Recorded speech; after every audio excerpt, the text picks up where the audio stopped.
Okay, YouTubers, this is the Chavins coming at you with another video in regards to your bug out bag and some tips and tricks. Here before you we have some Datrix bars. I'm sure all of you have heard of. Mine expire in March 2019. These don't taste great, but I decided to go, I mean, they taste alright. They taste better than I thought than the other ones did. Plus, once these are opened, each individual Datrix bar is individually wrapped. I liked that aspect about it. Now, one thing about my bug out bag is I typically don't design it to be a 72-hour bag. I design it more to be like an inch bag, like I'm never coming home bag.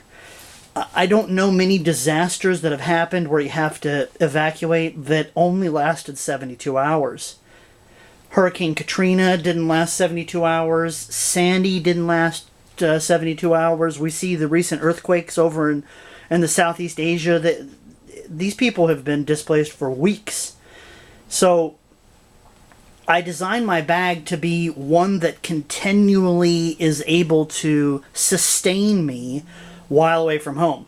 Typically, I don't want to bug out. I'd rather bug in. But if I have to leave and I have to use this bag, I don't design it for 3 days use and that's it. I tried to design it with ways that can perpetuate my living off the grid and in the middle of nowhere. So my suggestion, I should say, is try to design your bag around that. Try not to just say, I'm only going to have 3 days worth of food, because then what happens after 3 days? Then you have to go find food. And if you haven't packed measures or planned to deal with that scenario, you're in a bit of a crisis. Granted, these don't last forever. But I also have food on me and other ways that I can use to procure food. So try not to think of your bag as merely just 72 hours. Try to think of it as your sustaining life away from home type of bag.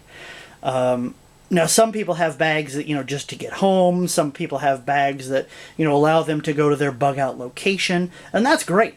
But if you don't have a separate location to go to and you're already at home and you need to leave, you got to think of ways where you can continue to sustain life. Hope you enjoyed it. Thanks.